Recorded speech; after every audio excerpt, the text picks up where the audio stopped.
Okay, great. Okay, so it's really awesome to have Hartmut come talk to us. He's obviously professor here at UC Berkeley, and one of the world experts on trapped ions and yeah, an alternative approach to quantum computing, different from the superconducting qubits we heard about last week. And yeah, really exciting to hear from him. Cool. Okay, yeah, thanks, Geoff, and yeah, welcome everybody. It's actually a pleasure to be here and talk about trapped ions. And so, yeah, I'm not experienced in giving remote lectures, so please interrupt me at any time, jump in, make comments. I rather would like to have that an interactive experience than go through all the material and present all. I really want to make sure that you guys understand the basics of it, what is going on, and all the details can be then actually looked up in publications and so forth. Okay, so I first want to say, right, so trapped ions is definitely not the only technology, and you guys are aware of that. And I basically picked, maybe not randomly, the three top contenders, I think, at the moment. I want to maybe make the remark, if I'm convinced if in 50 years we look back at least those, maybe not me because I'm not around any longer, but I hope you guys, that the technology we have then will look very different from those technologies we're discussing today.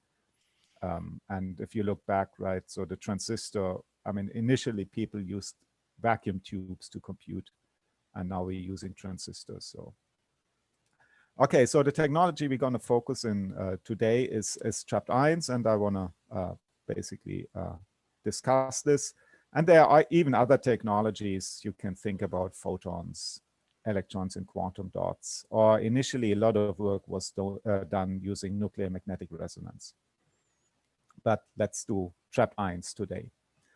And I want to start out with a picture of an apparatus I actually worked on for 10 years. So that's, you may want to call it actually the world's first quantum computer, if you, it depends on your definition. And so that's actually only half of the apparatus. So you see those apparatuses, they can be complex and fairly, yeah, organically grown. This is, of course, also part of it. But the fun thing really is we don't have to care all about this complicated stuff which is around here. What we care about is what's happening inside this vacuum chamber. So here's a little chamber. It is where we have vacuum in there, and that's for a good reason. And in this vacuum chamber, we have what we call an ion trap. And this ion trap is made out of metal electrodes. And on these metal electrodes, we apply voltages. And I will talk in a few minutes a little bit more about what voltages we apply. And these voltages create an electric field, which then confines the ions in the end. And if you do things right, you get a very tight confinement in this direction, like in the, here it would be the vertical or into the plane, versus along the trap axis. Then you can trap ions in there. And this is an image taken with a CCD camera of ions where we shine in laser light. And you can see 3 calcium ions lining up in a string here. And the reason why they line up in a string is because the transverse confinement is much stronger, about a factor of 5 stronger than the longitudinal one. And you don't see those ions also are not sitting on top of each other because they're all positively charged and they repel each other. To give you an idea, the distance between the ions is order of 5-6 micrometers. So it's relatively small, but not too small. So you can obviously see them individually resolved. So the idea is now that each of those ions is going to be a qubit. And for this, we have to understand a little bit the level structure. So we go moving on here. And I show here the simplified level structure of a calcium plus ion. So we have a ground state, which is an s orbital. We have a p state, that's a p orbital. And we can actually shine in laser light and excite the ion or the electron, promote it to the p state, and it's going to decay back and emits fluorescence in all four, not four directions, all three spatial directions into 4 pi, how do you call this? Angles. There's a special term. Solid angles, solid radius. Angle, yeah, exactly. 4 pi solid angle. Thanks, Joe. And we collect about 1% of that light with a lens. And that light is actually, this is the box where it's actually collected, basically focused on the CCD camera and imaged. But because we get like 10 to the 8 photons per second, because the excited state lifetime is 10 nanoseconds, you get 10 to the 8 photons per second. If you collect maybe for a millisecond, you catch 10 to the 5 photons, right? In a millisecond, 10 to the 5 photons are emitted and you catch, let's say 1%, you're still seeing 1,000 photons on your detector in that 1 millisecond detection interval. So that's kind of the key, and this is how you can then get actually these images of single atoms, which I find already pretty cool, and that's the reason why I'm actually in the field. But the calcium ion is slightly more complicated. It has this excited D state, and if you remember maybe some of the quantum mechanics lessons, your courses you have taken, is that, or you can also think about a photon typically can transfer only one angular momentum, h bar, but the angular momentum difference between the D and the S state is 2 h bar. And what that means is that this state cannot easily decay by emitting a single photon. It has to do something more complicated. It's called a quadrupole transition, where, a different kind of photon is emitted. So that lifetime of this excited state is order of 1 second. So once we have promoted the electron up here, it's going to stay for 1 second. If it's down here, it's going to stay there anyways. So, and this is what we're going to use to store the quantum information. And 1 second is really a long time for many of the experiments we are doing. And it should be even long enough once we get quantum error correction going to do really quantum computation of arbitrary length. And have you guys covered already quantum error correction? Discussed it, yeah. So that's kind of the idea. You get a sufficiently high fidelity. Internally in the community, we're thinking like 4/9 of fidelity, so 99.99% should be the goal. And then we can run quantum error correction circuits and continue doing so, even though we have decoherence in the system. Okay, so a little bit about the trapping. So this is a more abstract view of how it is, how it looks. We have these trap electrodes, then we have the ions. We're gonna, in this lecture here, talk mainly about single ion strings. And then we have laser light, which is individually focused onto the ions coming maybe from underneath here. And then we image them onto a CCD camera to look at them. So this is the idea. But first, a little bit about the trapping. So what we want to do is we want to take a positive charge and we want to confine it in space.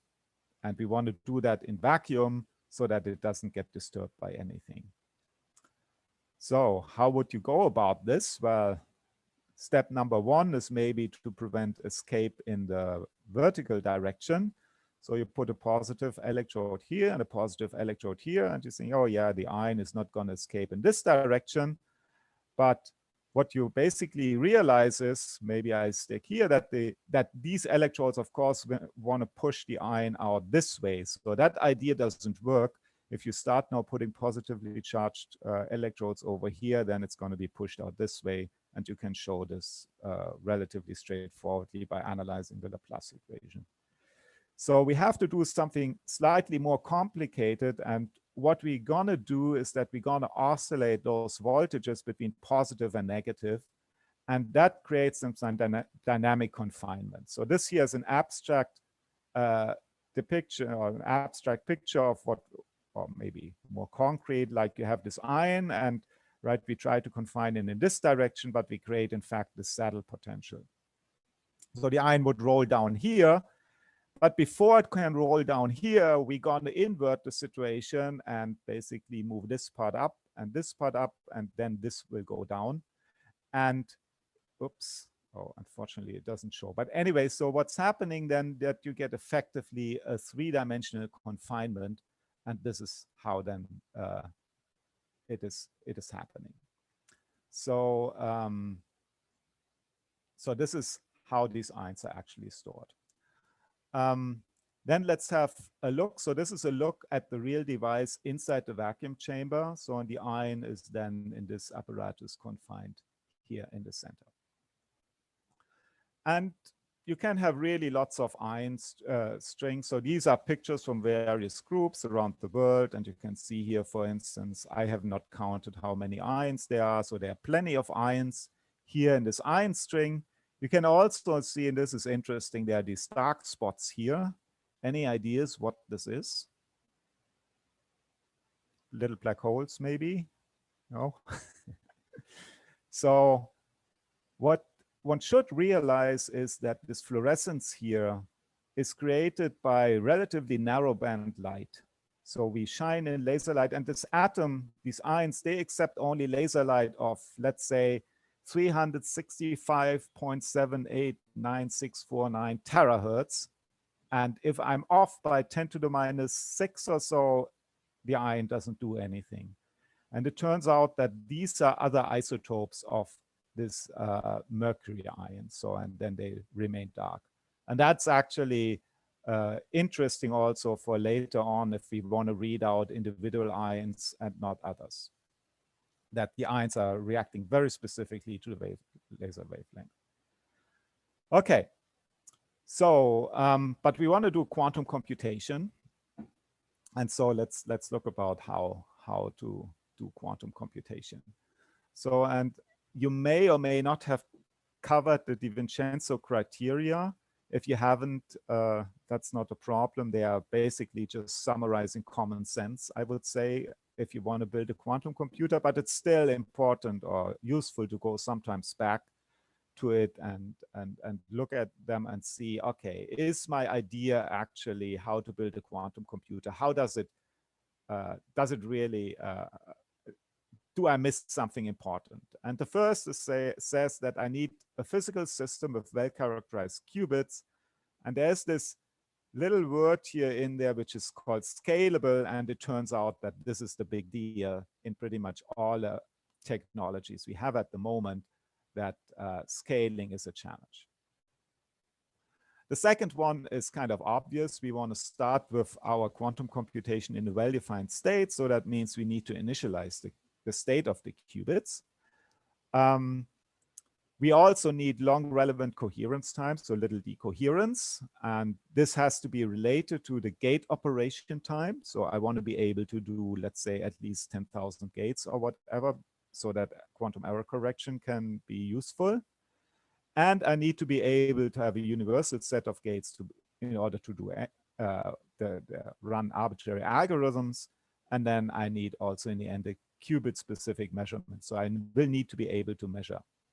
It's actually interesting when you think about that this criterion 2 you can actually drop, because if you have a qubit specific measurement capability and you can actually do gates, you can initialize your system. All you would have to do is you would have to measure the qubit. If it's a wrong state, you just flip it. So yeah, actually that requirement 2 can be flipped, can be dropped. Anyway, so yeah, which ion to take? And this is here like a periodic table, and there's lots of choices you can make. The problem is that the typical electronic spectrum looks rather complicated. So yeah, so let's take here europium. You have lots of different electronic levels, and that makes life really hard. And what you want actually, ideally, maybe you want a little bit more, but at least you ideally would like to have really like your 2 qubits, your 2 levels for the qubit, and that's it, because that for instance, allows you, if you read out, you know it's not in a third state, it doesn't leak into out of the Hilbert space that causes problems with quantum error correction in particular, and so forth. So those are pretty much all of them are horrible choices, except actually ytterbium, it turns out here in this list.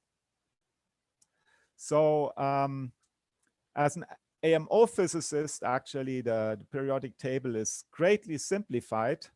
If you're dealing with neutral atoms, you typically look only at the blue colored elements. And if you're a trapped ion physicist, you basically look only at this column here, the earth alkalines, beryllium, magnesium, calcium, strontium, barium, and radium.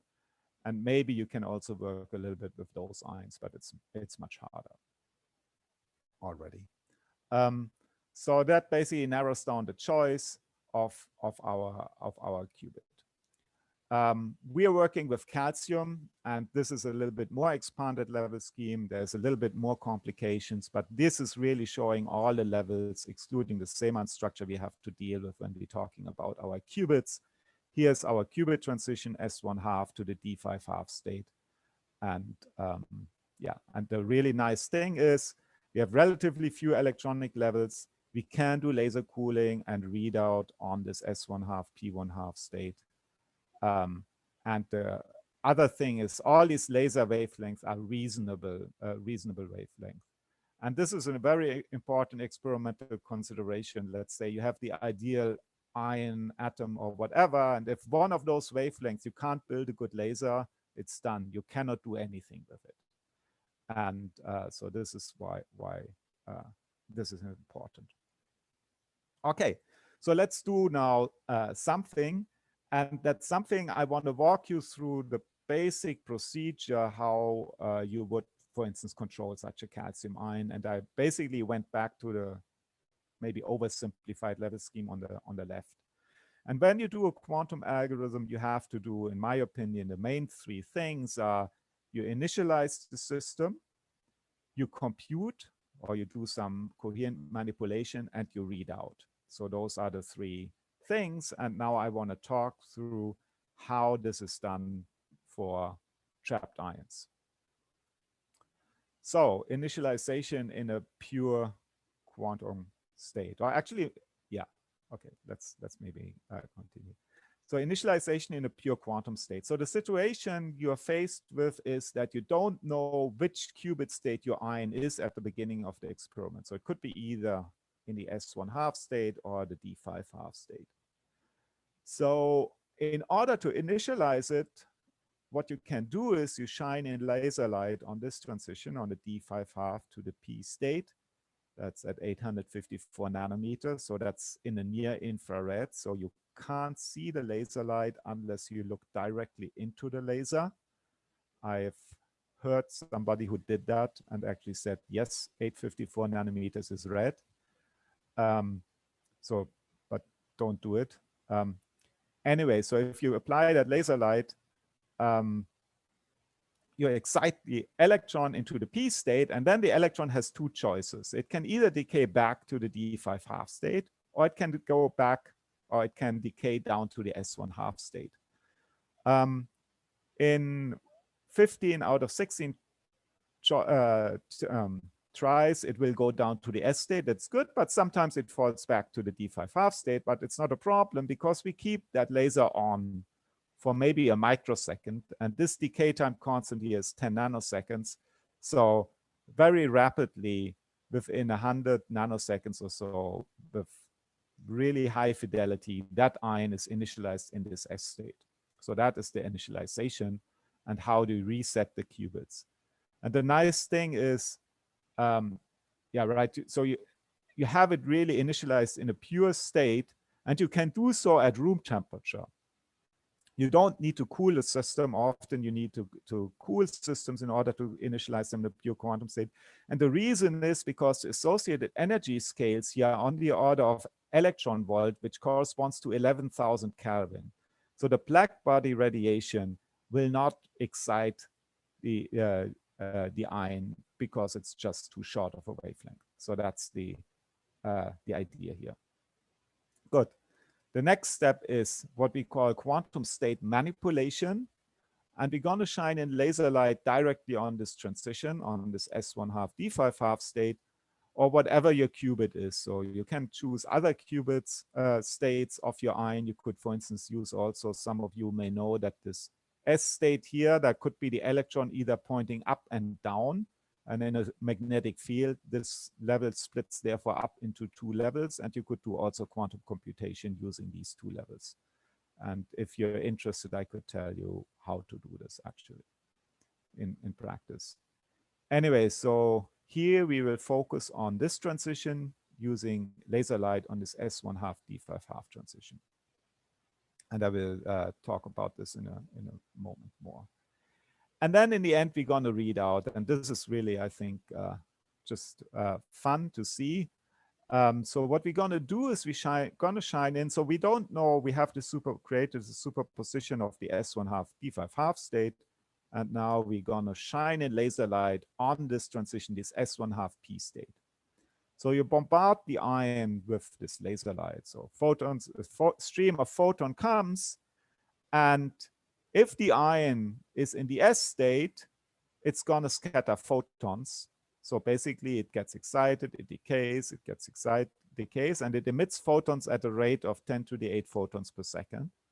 And some of those we catch, and then we get the CCD image. And this is actually an image taken during the first run of a 2-qubit gate on trapped ion system. And this is an image actually which was used then to indicate or to see whether the ion was in a bright or the dark state. But what happens if the ion is in the D5/2 state? And when you look at it, you're shining in laser light, which is resonant with this transition at 397 nanometers. But for instance, this transition is 854 nanometers. That's so far off. The ion just doesn't care about laser light at this stage from this 397 transition. So what that means is that the ion will remain dark. It will not scatter any photons. And that is how we distinguish between bright and dark ions, or between ions in the S and the D state.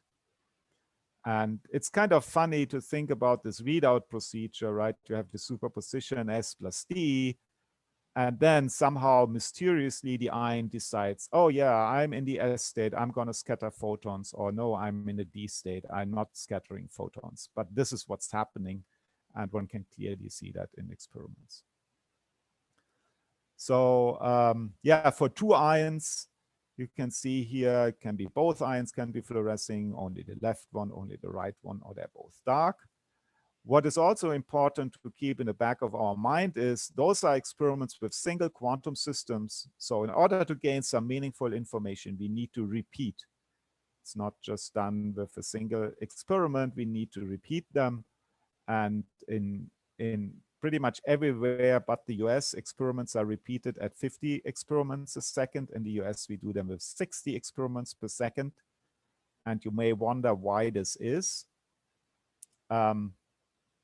And this has something to do with the power lines.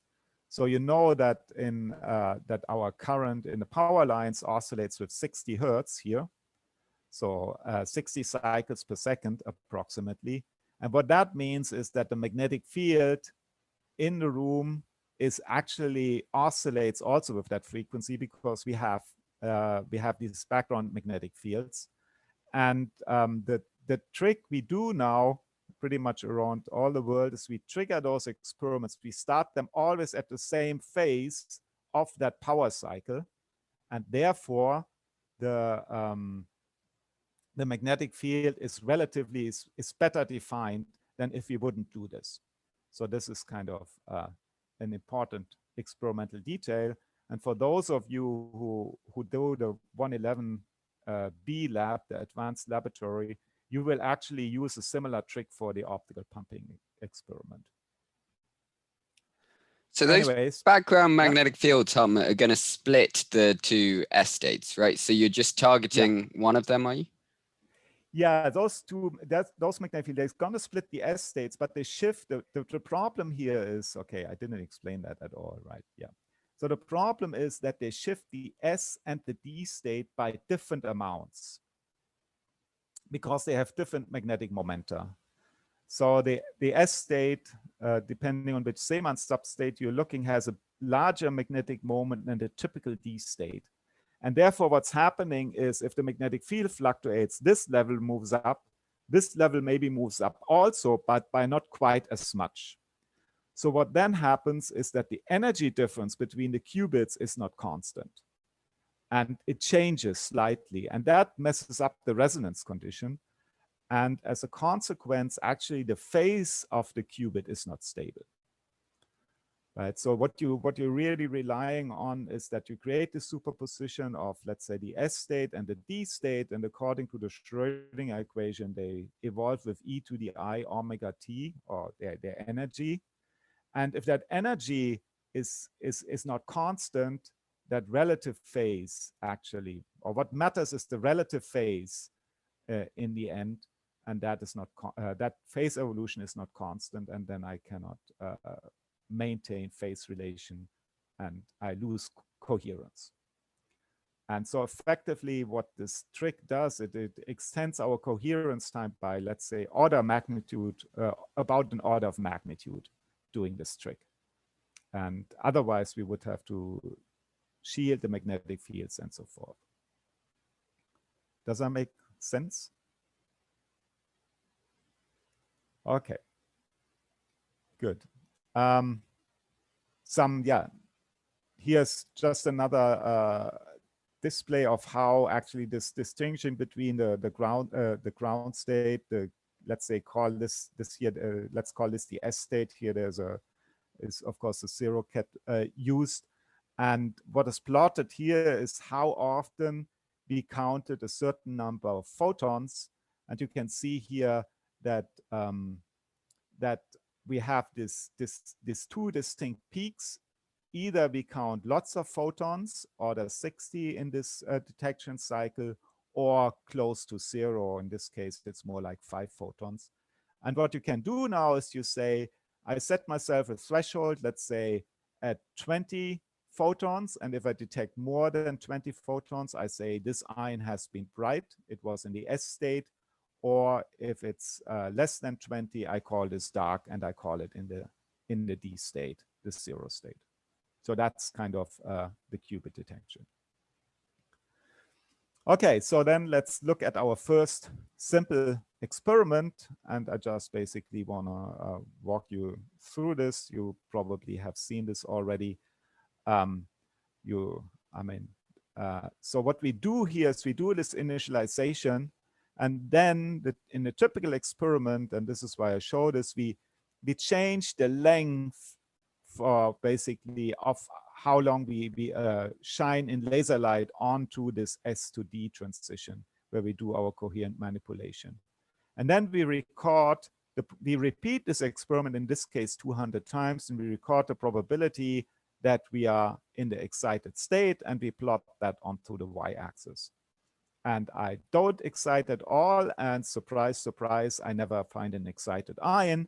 But if I, let's say, have it interact for order 400 or 500 nanoseconds, I see that the ion is with a very high probability here in the excited state. So this is totally uncorrected data, so there's no state preparation measurement correction done.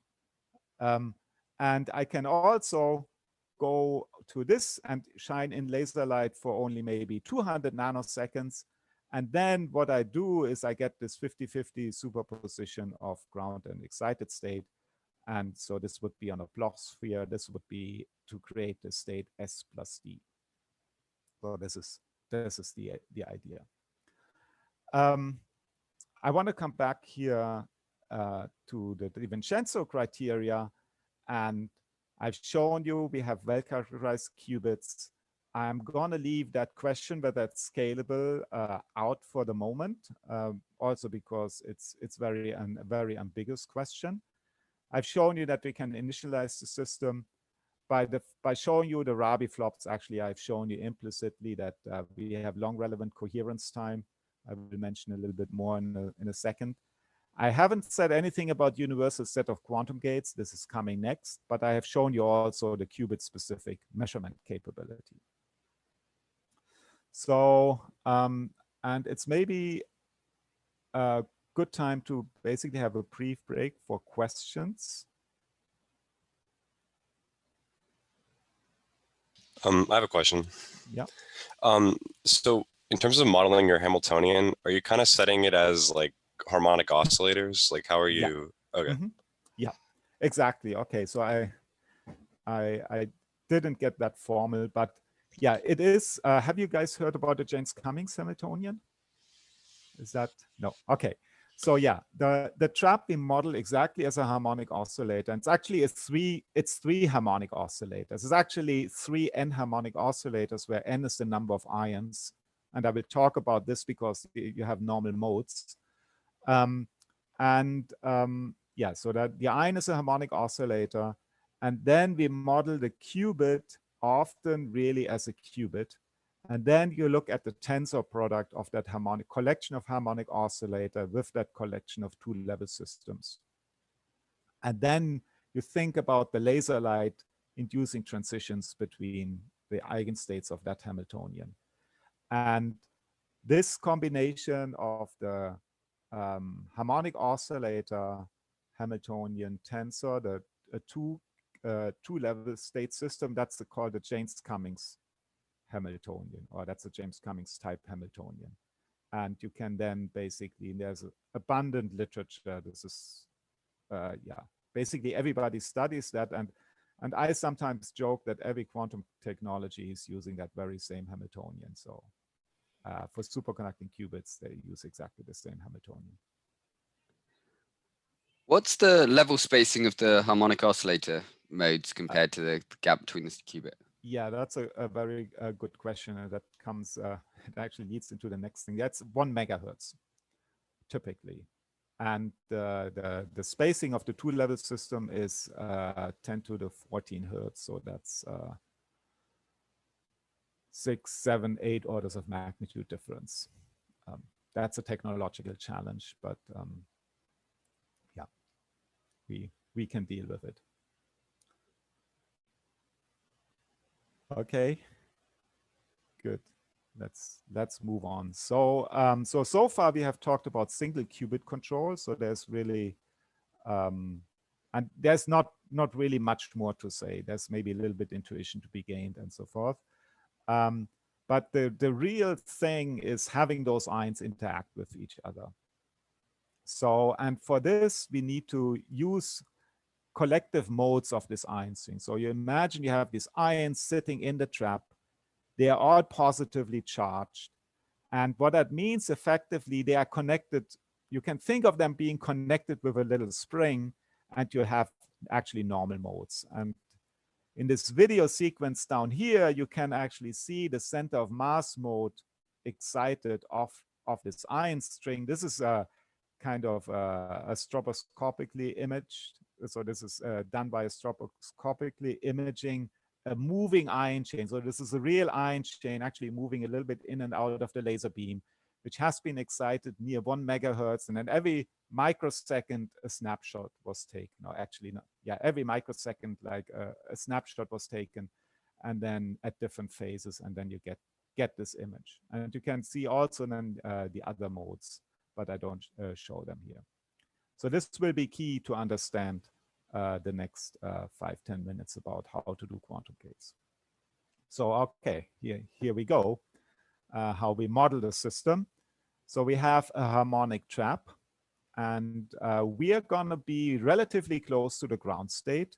Turns out we don't need to be exactly at the ground state, but it's important that we are close to the bottom. And I take this normal harmonic oscillator and I slightly shear it so that to get space for our two qubits, for our qubit. So what we are looking at is this two-level, we approximate the ion as a two-level system, and we then look at the tensor product with the harmonic trap. And then I get this level scheme here, where I say, okay, the ion is in the electronic ground state, it's in the harmonic oscillator ground state.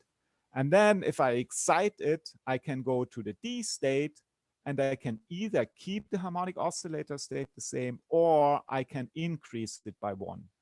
Or let's say I'm in this state here, stereo harmonic oscillator, but in the excited electronic state, I can shine in laser light on this transition, and I can see it being de-excited and excited in the harmonic oscillator. So I have these 3 types of interactions. The black ones don't changing the motion, so they're just transitions between the electronic states. And then I have what we call the red and the blue sideband. And you can see here the blue has more energy than the red. And Geoff asked this question, what's the relation between the energy scales? And this is very important here, that this here is 10 to the 14, 10 to the 15 hertz, and this is just 10 to the 6. This here is 10 to the 6 hertz. So this diagram here is highly misleading. This energy spacing is much, much less than this.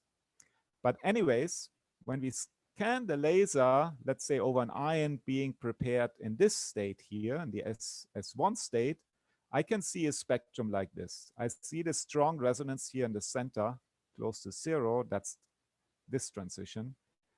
But then I see these other narrow lines, and those correspond to the trap frequency. So this is actually this red sideband transition, and this here is the blue sideband transition. But then it's in a 3D, it's in a real potential. So there's a 3D structure. So I see also these sidebands here, which correspond to the transverse modes, which are at higher frequency, 5 megahertz. And then you see these additional tiny lines here, and they are actually sidebands of the sidebands. So you can actually see this goes 1 megahertz, this goes another megahertz. So this is actually a transition going from here to over here. But the key is that by choosing the frequency, I can tell the system what to do. So I can say, oh, I sit on this transition, and then I'm doing this transition here. And not much else is happening. This gets more complicated for 3 ions. Let's maybe skip this. And coming to actually coherent interaction. So I showed you already Rabi flops on this, what we call a carrier transition, where we don't change the quantum state of the motion, but I can detune the laser to the blue side, and then I can see here actually also Rabi flops on this transition. So that allows me to actually couple the electronic state to the motional state. And the electronic states of 2 ions, they don't couple to each other. They are sitting 6 microns apart from each other. And what the electron does over here has virtually no influence what the electron does on the other side. So the qubits are well decoupled.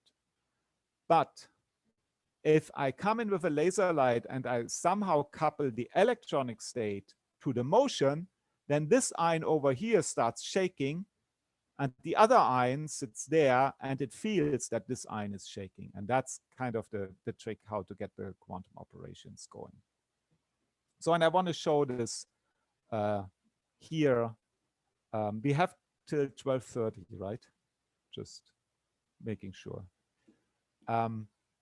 So let's think about how to entangle 2 ions. And you've probably learned from Geoff that this is the key for, or the most important, or I would call it the most important thing, or which really brings in all the new stuff, is entangling 2 qubits. So, and I want to show you a 3-step procedure how you can entangle 2 ions. And for this, I've shown here the energy level diagram of 2 ions. And so basically in this axis here in the vertical direction, we have energy. And we can have both ions in the S ground state.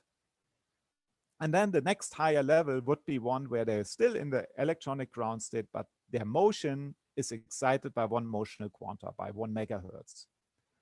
But then there's also another state where one of the ions is excited. The other, this one here is excited, this one isn't, and they're both in the ground state. And it could be also that the other ion is excited. So this has more or less exactly the same energy as this one. And then there's again a spacing of 1 megahertz where you just add 1 motional quanta. And then, of course, we can have both ions excited. Is that energy level diagram clear to everybody? Just hope that it's kind of clear. Okay, so now you will see a 3-step procedure how to entangle 2 ions. The first one, I do something relatively simple. I shine in the laser light onto the right ion. And I do so for a length which matches the pi time. So I move all the population from the SS state into the SD state, but I have 0 motional quanta. And now I do the next step. And this will be now, oh yeah, okay. I'm going to use the center of mass mode. And then I do a pi over 2 pulse where I create a superposition of the ion string being the SD state plus in the DD state, but here I have excited 1 motional quanta. So in other words, I get a superposition of this electronic state and this electronic state, but also a superposition in the motion. So the ion string is moving and not moving at the same time. And then I do the last pulse, and some of you can guess already. What I want to create is a belt state or an entangled state SD plus DS. So I need to go from here down to here. And if I do so by using the blue sideband, I move that population from here with a pi pulse down here. But the key is that the population, this part of the superposition, which is here, is not reacting to this light at the blue sideband because of energy conservation. I need actually this electronic energy transition, this energy corresponding to the electronic transition. I offer a photon which is equivalent to this energy difference plus 1 motional quanta. But this state doesn't exist down here. There is no way I can go to the SS state with minus 1 motional quantum. That doesn't exist. So this transition is not taking place. Nothing is happening to this. And what I find now is I have created this state SD plus DS, where the motion is again in a ground state, and I can have now tensor, write that as a product state, SD plus DS tensor the 0 state. And so I have temporarily entangled the single qubit with the motion and then copied, or not mapped, I should call, not copied, mapped that quantum information in the motion to the other ion, and this way I have entangled the 2 ions. So that is a fundamental way how you can entangle 2 ions. This is not the best way, but I find that this is still the easiest way to understand what is going on. I want to mention this is actually the way how it's done nowadays in nearly all trapped ion groups. This is the so-called Molmar-Sørensen gate. If you want to go through the math, you can. It probably, I mean, it's a couple of pages. It's not super daunting. I sometimes give that actually as a homework assignment, but yeah, I think it's too lengthy in class here to go through, and also doesn't provide then the but I want to basically give you some feel for how it's working. Again, goal will be to create a superposition of 2 states. In this case, we will want to create a superposition of the SS plus the DD state. And what we do is that we shine in 2 laser fields. One we call, again, the blue sideband and the red sideband. But this time, we are not really resonant with this transition. So the blue sideband would be one where I go from the SS0 to exactly the DS1. But I'm detuning it by some delta. And then you can basically see, when you look at it, what's happening. So I shine in that laser light also on both ions at the same time, and that's also an advantage. So I don't need to point the laser at a single ion. That's technically easier. And you can think of this now as a 2-photon transition, where the ion string absorbs two photons. It absorbs a blue photon and a red photon at the same time. And by doing so, it makes a transition from the SS to the DD state. And as a virtual level, it uses this motional state. And we are detuned here by this delta. So that's the idea. And because we are not resonant with this DS1 state, the population is actually ideally, if we are far detuned, if this delta is large enough, we would never get into that state. And then you can see what you would expect then, right? What do you expect if you shine in laser light on this transition? It's just like for a single ion, you would get Rabi flopping between these two states, the SS state and the DD state, and you get then Rabi flopping. And that's basically what also people see. Now, what happens if you stop halfway between a Rabi cycle? Let's think about this. So we go between the SS state and the DD state, and we stop halfway in the Rabi cycle. What state do we get then? Well, it's a superposition of the SS and the DD state, and that's an entangled state. And you can show, actually, if you start in this state, you create a superposition of SD plus DS. And that basically, you can show that this is equivalent to a C0 operation if you add a couple of single qubit operations onto this. So that's the idea of this gate.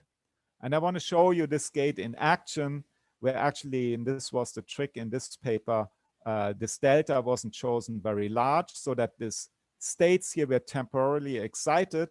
And this is the population which was measured, how the population evolved as a function of the excitation time. And you can see this, the solid line is the theory, and the theory fits pretty well. This was the first time this kind of gate was done this way. And so nowadays the theory and experiment fit even better. But the gate time is around 50 microseconds here. And you can see that half of the time you have in the SS state and the other half you're in the DD state. And you can also see that you can get all the population to the DD state if you want to with a reasonably high fidelity. And the parameters have been tuned such that at the gate time, the population in these unwanted states, SD and DS, is fairly small. So these are called, you can think of those as off-resonant excitations. So yeah, so you follow this population, and then you get here this 50-50 chance of SS and DD. And the big question now is this an entangled state or is it not an entangled state? So we need to look at that. And at this point, this is not clear at all, right? So mathematically, maybe it's obvious, but from the experiment point of view, many things can go wrong. And so we need to check that. So how to check that? So what you do is in the experiment, and I will show this in a second, is you stop here and then you do some single qubit operations and you vary the phase of those single qubit operations. This is how you do, how you can confirm this. You could also do state tomography, but this is maybe an overkill here. So, so this is the math here. I don't know whether we should go through this, but maybe you can do this for yourself. It's not that difficult, but I want to still explain it. So the assumption is that we started with a state of this form 0, 0 plus 1, 1. And then we apply these single qubit operations. And I don't know whether you have used this notation here, but that's the notation I find from an experimental point of view very convenient. The notation is, this is a rotation by pi over 2. That's the rotation angle by how much I rotate. And this phi indicates the phase on the Bloch sphere. Basically, that's the phase of the excitation field. And what we do is we applied to qubit number 2 and qubit number 1 a pi over 2 pulse with some given phase phi, which we're going to scan in the end. And then basically we just calculate what's going on. So we do a pi over 2 pulse on the second and on the first ion. So that's basically spelled out here. if I apply pi over 2 pulse on the second ion, I create a superposition of 0 plus 1, but the phase is going to be e to the I phi. And the same happens on the second qubit. And the same happens on the 1-1 state. So this term here comes from the 0-0, and this term here comes from the 1-1. I hope that you can see this. And I just rearrange stuff, and then I end up with this expression here. And the interesting thing is I can forget about this initial phase here. So I'm looking then, wait, oh yeah, actually. Sorry, I was getting too ahead of myself. But anyway, so the interesting thing is that these coefficients here depend on this phase here. So what you kind of see is, depending on whether e to the I phi is 1 or -1, I get two types of different states. Let's say if e to the -2 I phi is 1, this term here vanishes, but so does this term. So the 0-0 state and the 1-1 state are not there, but this term is here. Of course, I've not normalized the state, but this term here is going to be 2 then, and that term is also 2. So, and this is what we call a parity here. The parity is 1 if I see the 0-0 state and the 1-1 state, and the parity is -1 if I see the odd states 0-1 and 1-0. And you can see as a function of phase, the parity oscillating between a -1 and 1 with a very high contrast. And furthermore, it's oscillating twice. So you see that if I do 2 pi, I get 2 oscillations. So 2 oscillations per 2 pi. And that's exactly this factor of 2 here. And that is basically proving that you have, or you can basically use this as a witness and show that this really creates this entangled state. And you can calculate a bound for the fidelity of that entangled state, which in this case was 99.3%. And now state of the art is more 99.9%. That's what people do at the moment in terms of quantum gates. Okay, so that's kind of showing a universal gate. And maybe we should have a brief break here if you have questions.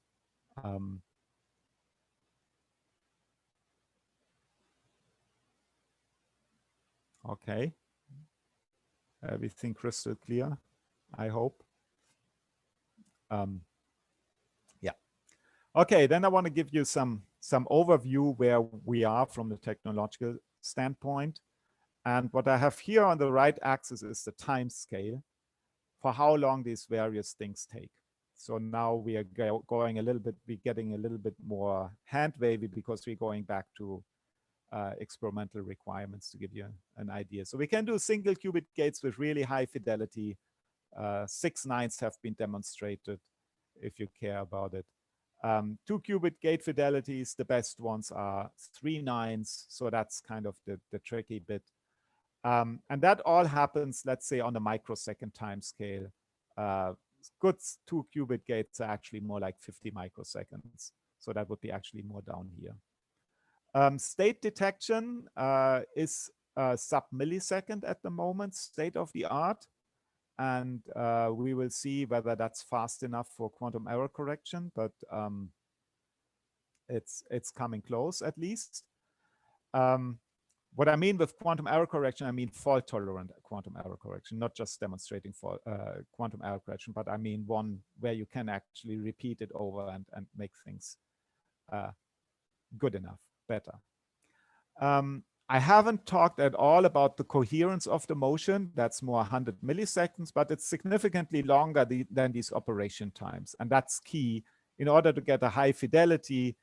In fact, if your ratio of gate time to coherence of the motion is 10 to the -4, you can only get 4 nines of fidelity. And so this is important that the coherence of the motion is here. What I want to actually point out is if you have a magnetic field insensitive transition, you can have coherence times of 100 seconds. If you don't do anything special, you still have a second. So that would be here, or 10 seconds. And if you're a little bit more careful, actually, there has been an experiment from China, Tsinghua, who demonstrate a coherence time of more than an hour. So you can have really extremely long coherence times if you want to. So coherence time is really not the issue in trapped ion quantum computing. What is the issue is actually controlling the ions, and I can speak to that a little bit more later, why that is. And there's a fundamental problem which is there for any quantum computing technology. You need to control a qubit, and that means you hook it up to a device, and that device is noisy. And the typical noise levels, if you're from a power supply and anything you buy, is easily 10 to the -3, and that's exactly the issue. Okay, but coming back to a little bit more fundamental things, and this is now kind of the last big topic I want to cover, is that, right, so far I talked about ion strings and doing quantum computation by addressing the individual ions. And the cool thing about such an ion string, every qubit is connected with every qubit via the shared motion. So I can equally well do a C0 between that ion and this ion as I can do between that ion and, let's say, this ion. And actually, this ion and that ion are also really well connected to each other. So that's all great. And this is a big distinction to superconducting circuits, for instance. The problem with this approach is, and people at the moment are working with ion strings which are that long. So this is kind of really where people doing quantum computation on now. The problem is, if you were to scale this, make it bigger and bigger, is Murphy's law, that anything that can go wrong will go wrong. And what I mean by that is, because you have so many different potential avenues how the ions, this ion could interact with that ion, with that ion, with that ion, and at some level it does. And this is exactly the problem, that you need to control all these interactions. That's part of it. The other thing is, sorry for the misspelling here, that the ion crystal gets heavier. And that means that these photons which actually interact with the motion, they don't have enough momentum to get the ion crystal going fast enough.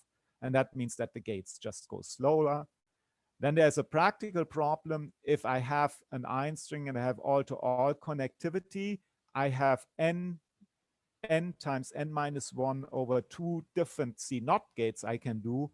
And all of those gates need to be calibrated. So that's what usually people don't talk about, right? I get this, maybe let's go back here, right? I get this interaction and I need to know, oh, this is my gate time. So I need to take this data and say, oh, this is my gate time. And then I have calibrated this interaction between those two ions.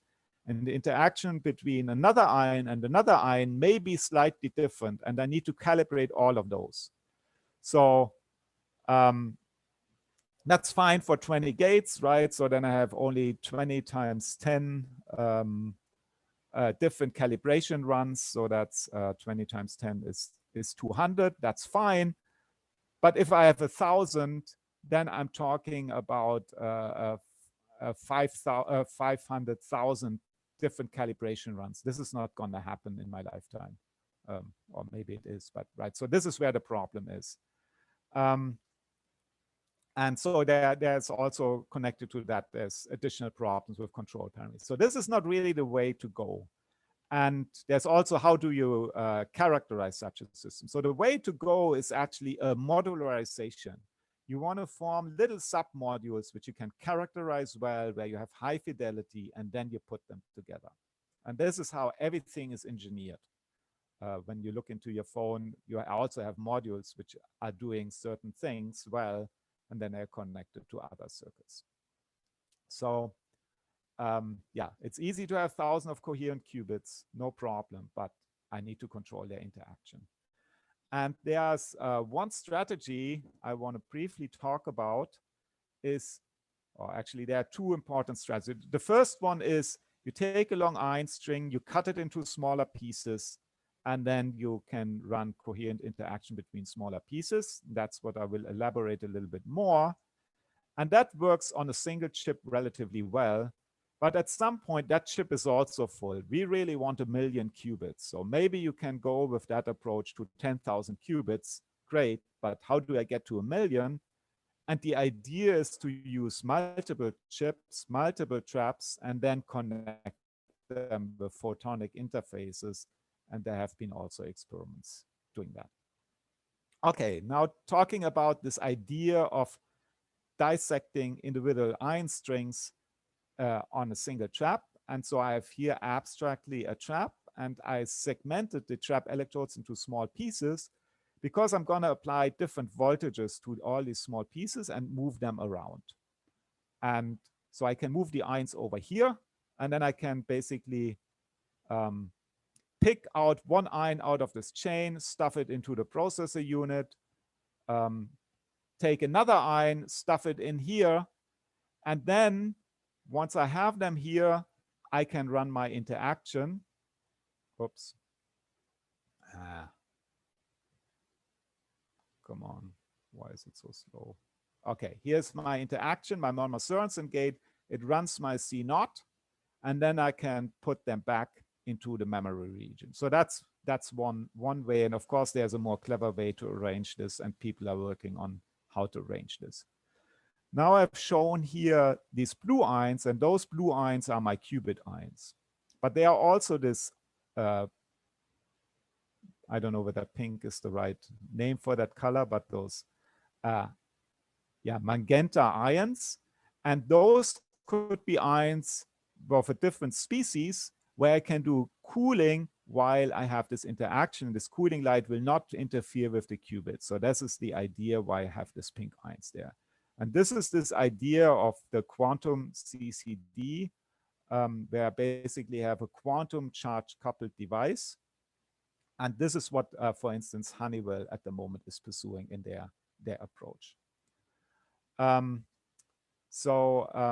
These ideas were pioneered by Dave Wineland at NIST. He's now at Oregon. And you can basically, you find this all over the place. So to show you, I mean, one thing you may get worried about is if you move the ions that you actually lose the quantum information. And I want to show you basically this in a second. But here first are the two fundamental operations we need. We need to transport the ions. And what has been shown is that you can transport them over a millimeter within 50 microseconds. And you can separate them in order 200 microseconds. There actually recent experiments have shown actually that you can do that also in 50 microseconds. So that's the time scale. It's off order the 2 qubit gate time, maybe a little bit slower. So it's not too costly. And so in this trap, actually a fundamental experiment has been done. And this is what I was referring earlier. You may be worried that you're losing the coherence of the qubit.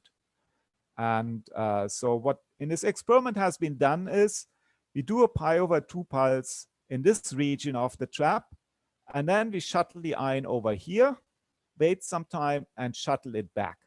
And so we go through this junction here. They also sometimes go down here, or they go across it. They try all these different things, but I show only data from going around the corner and back.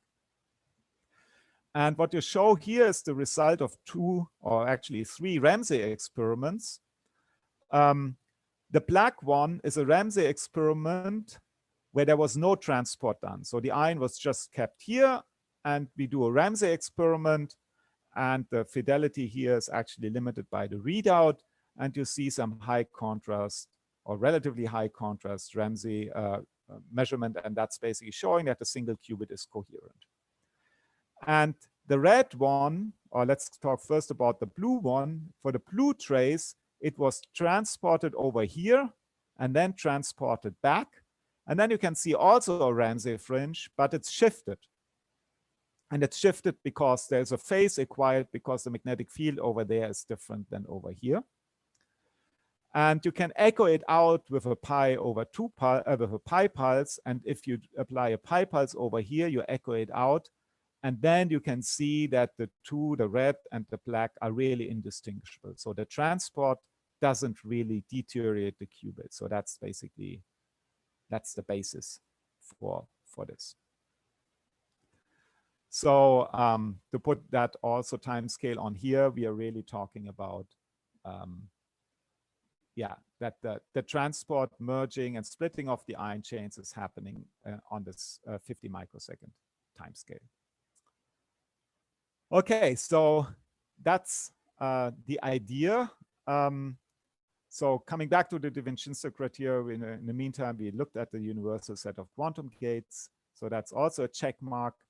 And I left here still a question mark about the scalable physical system because we don't know yet. There's a path forward, but it needs to be explored and it needs to be done. And there are lots of technological hurdles. And it's also in experimental physics, it's hard to actually say what is scalable. Like in your class, you probably have talked about exponential scaling, but that's not really what is meant here. Like, even if I don't need exponentially many resources, that doesn't mean that I actually can build the device I want to. And mathematically, this is maybe different. I list here down here what are the challenges at the moment. We need really high fidelity operations. So we have, let's say, 3 nines. We really want 4 nines of fidelity. We want to keep those high fidelities, not only for the primitives, for the 2, 3, 5 qubit systems. We want to keep those for the large systems too. And something which also is often neglected is we have to meet all these requirements at the same time. And you see an experiment here demonstrating really good initialization and readout. And here you see really high fidelity, but you need to do both at the same time. And this is something which cannot be underestimated. So, because every experiment makes compromises, and but yeah, you cannot really compromise one for the other by too much, let's say. Okay, so we have maybe 12 minutes left. So I don't know, maybe this is actually a good point to actually have a brief discussion before I want to continue.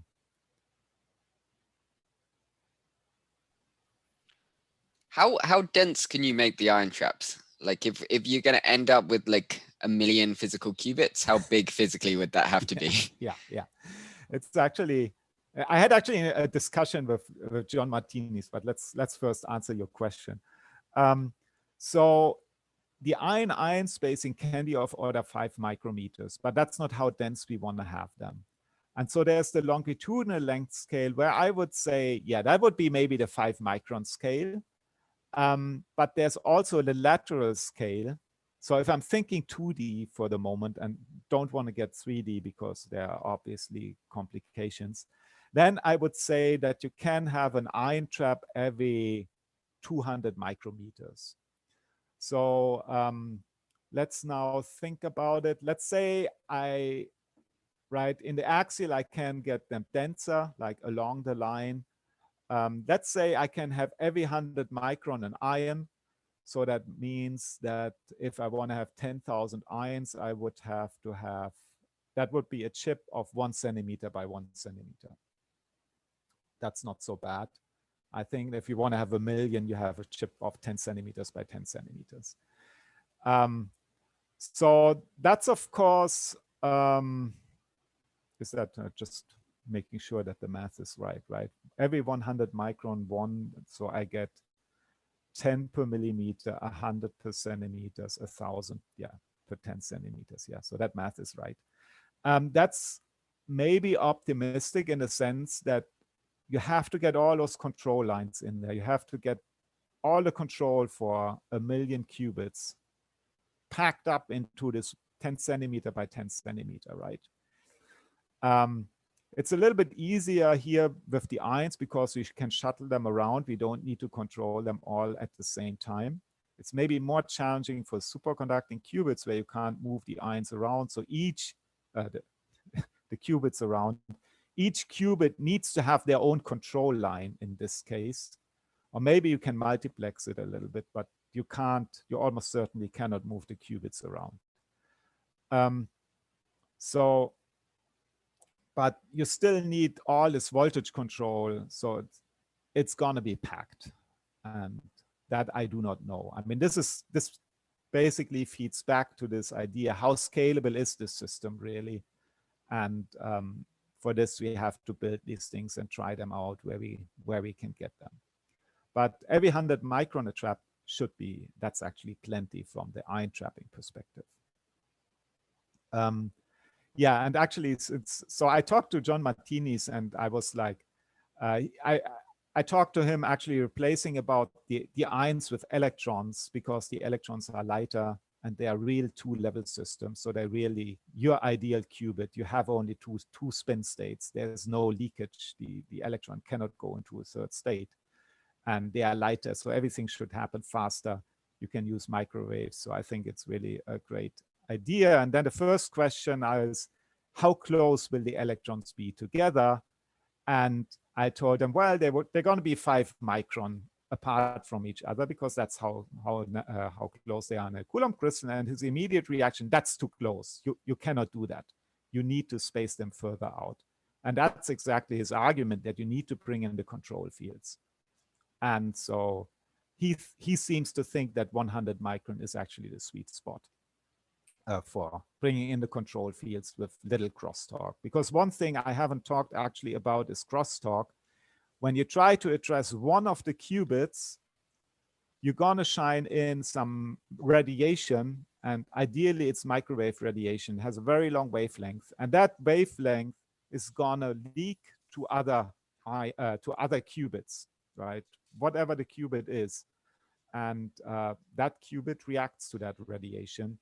And in the worst case, you try to do a pi pulse here, and you do pi over 3 pulse on the neighboring qubit. And that's kind of the problem. If you're doing single qubit operations, because it's not entangling, it's not a big deal, you can undo it. But if you're having entangling operations, you're just creating this unwanted large entangled states, and it totally screws up your quantum computer. And that's actually the big problem with the IBM system. And this is what Google has done much better. And this is why Google was able to run the quantum supremacy. And I don't see that in the near future on an IBM system. But that's my personal opinion. And hopefully they prove me wrong. Yeah, so this is maybe what I want to say about that. Okay, more thoughts, questions about this? Yes, I have one question. Mm-hmm. If I use neutral particles instead of ions, I could have a lower distance in between the qubits, Mm-hmm. or not? Yeah. So you meant neutral particles. I just want to make sure that I got this right. Yes. Yeah. So that is very true. And it buys you a lot in potential density, even though we just discussed that density is maybe not what you want, or that you don't want that density anyways. But it's still a cool feature, like if you want to have, like, say, a quantum memory or something like this. The problem you need to think about then is, how do you couple the qubits to each other? And so we are using here the Coulomb interaction actually as the bus to actually couple 2 qubits together. So that won't work with neutral particles this way any longer. But this is exactly what they do with, or what, for instance, Michael Lukin's group, or more prominently actually, or more further along the route, is actually Mark Suffman's group at Wisconsin, is they use the Rydberg interaction between atoms. So where they excite the atom into a high-lying Rydberg state, and then you get a very large dipole moment, because the electron is now hundreds of nanometers away from the nucleus and oscillates with an amplitude of 100 nanometers.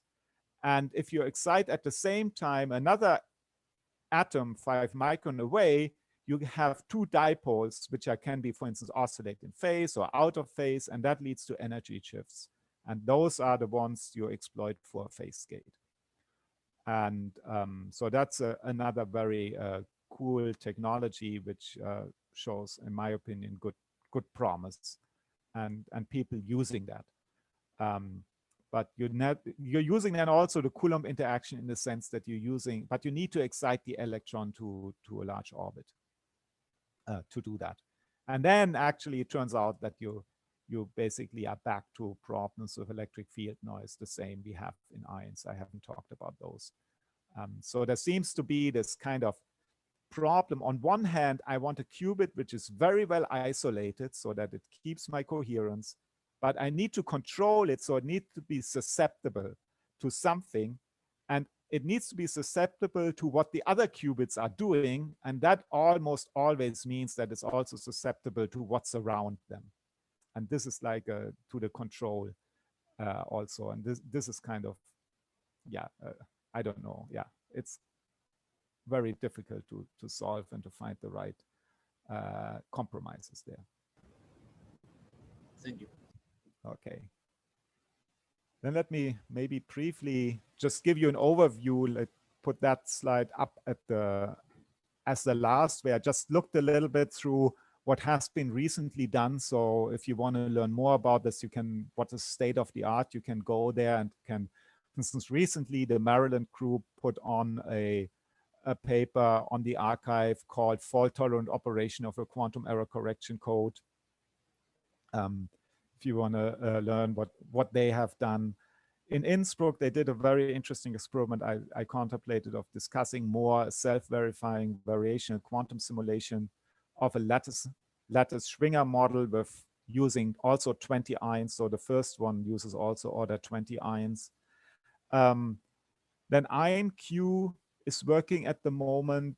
This is kind of old news. I actually don't know whether they what they are working at the moment, but they're making rapid progress. And then maybe like in terms of vision, I find what Honeywell does the most interesting, because they really demonstrate this modular quantum CCT architecture I was talking about. And their system actually is really using this ion shuttling and so forth, and is in principle scalable.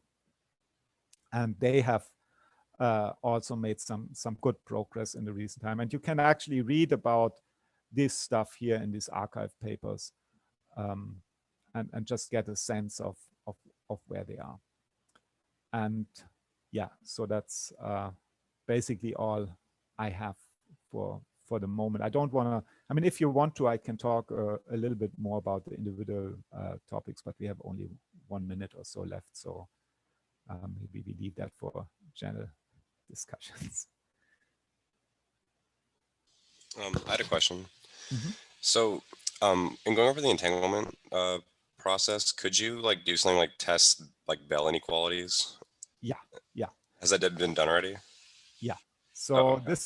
this has been done already. And the interesting thing is that with ions, you can have such a high readout fidelity. So you can close that, or that's what has been done like 10, 20 years ago, close the so-called detection loophole.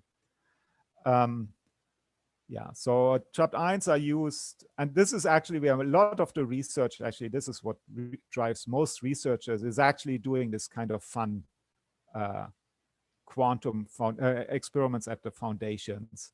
So there's like, yes, we all want to build a quantum computer, but on the way, we're going to be using these systems to do fun experiments where we're exploring, for instance, contextuality, or use these for quantum sensing, using entanglement to do Michelson-Morley experiment, for instance, is what we did in our lab to test local Lorentz invariance, or at the moment we're playing with quantum rotors. So that's kind of what drives, or what is for physicists and also interesting, apart from the engineering challenges of building a quantum computer and running algorithms, demonstrating, I don't know, what is it called? I forgot. Scrambling, right? So what probably maybe Geoff, I don't know whether you're going to talk about this in your class, but there have been quantum algorithms with mimic what's may or may not go inside a black hole. So this is kind of, yeah, where we use our engineering efforts to do these kind of things. I don't think we didn't talk about it in the class, but it's certainly Yeah, something maybe that we I care should. about. We'll see what happens in the last lecture. Maybe I'll have a bit of time in the end and mention it. But I've certainly talked about it with people in office hours, but stuff along those lines. Yeah. Okay. Okay. Awesome. Good. Let's stop the recording.